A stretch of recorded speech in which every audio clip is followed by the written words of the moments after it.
السلام عليك يا بنت رسول الله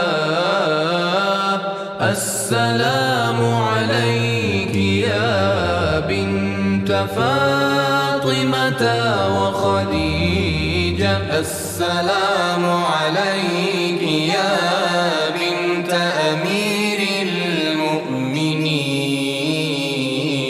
السلام عليك يا بنت الحسن والحسين. Salam əziz uşaqlar. Xoş gördük sizi.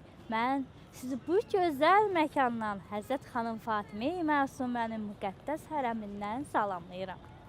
Mənim əzizlərim, biz Həzrət xanım Fatimə-i Məsumə haqqında nə qədər danışsaq azdır. Axı fəziləti, kəraməti, isməti, iffəti saymaqla bitməyən bir xanım haqqında necə danışıb qurtarmaq olar? Amma biz bacardığımız qədər sizə Həzrət xanım Fatimə-i Məsumə haqqında məlumat verməyə, o xanımı biraz da olsa yaxından tanımağınıza kömək etməyə çalışacağıq.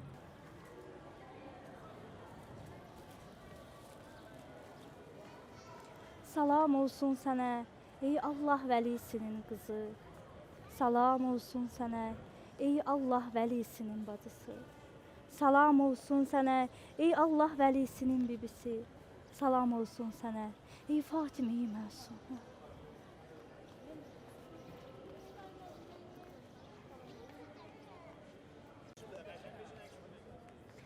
Əziz uşaqlar, biz bilirik ki, insanlara onların ləqəbləri ya xasiyyətlərinə görə verilir, yaxud da gördükləri hər hansısa bir işlərə görə. Həzrət xanım Fatimə-i Məsumənin də çoxlu ləqəbləri vardır. Məsələn, alimə. Alimə elmli və hikmətli xanımlara deyilir. Biz bilirik ki, Həzrət Məsumə də elmli xanım olur. Mühəddisə. Mühəddisə İslam Peyğəmbərinin və imamlarının hədislərini çatdıran xanımlara deyirlər. Bu xanımlardan biri Həzrəti Zeynəb-i Kübradır. O birisi isə Həzrəti Fatimə-i Məsumədir. Biz İmam Hüseynin qızı olan Həzrət xanım Səkinəni də mühəddisə xanımlardan adlandıra bilərik. Abidə isə Həzrət Məsumənin digər ləqəblərindəndir. Həzrət xanım Fatimə-i Məsumə ibadət əhli idi. Biz xanım Məsumənin Allah Taalaya necə ibadət etdiyi haqqında da hədisləri bilirik. Həzrət Məsumə Allah Taalaya çox bağlı idi və buna görə də ona abidə deyirdilər. Yəni, çoxlu ibadət edən xanım. Bəli uşaqlar, Həzrət xanım Fatimə-i Məsumənin ləqəbləri onun fəzilətini bizə göstərir. Həzrət Fatimə-i Məsumənin ən böyük fəziləti isə onun Peyğəmbər ailəsindən və Peyğəmbər nəslindən olmasıdır. Yaxşı uşaqlar, heç düşünmüsünüzmü ki, xanım Fatimə-i Məsumənin ziyarəti nə üçün başqa imam övladlarından daha üstündür? Əlbəttə, biz bunun haqqında öncəki söhbətlərimizdə danışmışıq. Amma daha yaxşı olar ki, xanım Fatimə-i Məsumənin ziyarətinin savabı və önəmi haqqında imamlarımızdan hədisləri sizə çatdırır. Əziz uşaqlar, 6-cı imamımız Həzrət İmam Sadiq əleyhissalam Həzrət Məsumə haqqında belə buyurmuşdur. Allahın hərəmi Kəbədədir. Peyğəmbərin hərəmi Mədinə şəhərindədir. İmam Əlinin hərəmi Nəcəfdədir. Bizim hərəmimiz isə Qum şəhərindədir.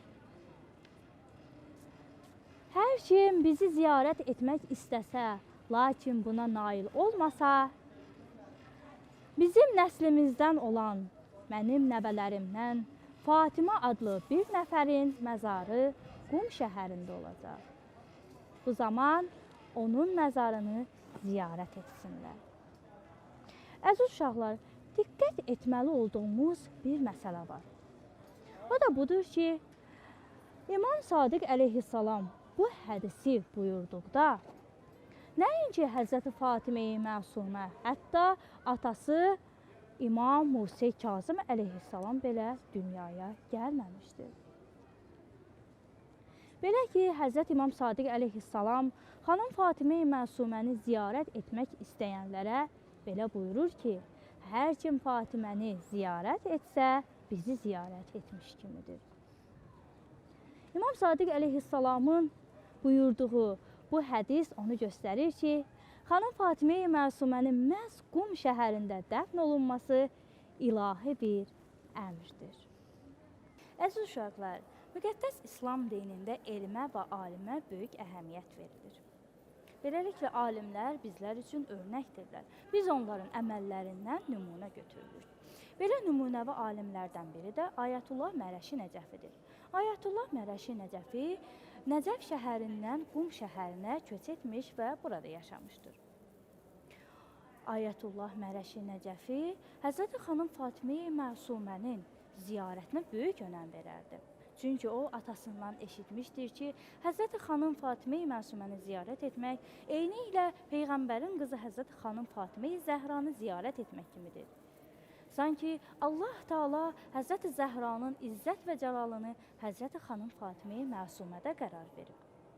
Beləliklə, Ayətullah Mərəşi Nəcəfi hər gün səhər tezdən sübh vaxtı Həzrəti xanım Fatimə-i Məsumənin ziyarətinə gələr və ziyarətin qapıları zəvvarların üzünə açılmağa az qalmış qapıda dayanardı.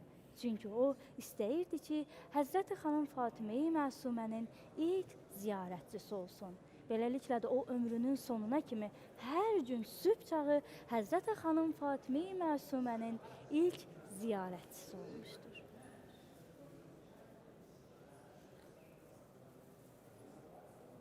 Esselamu aleyki ya bintel Hasan vel Hüseyin.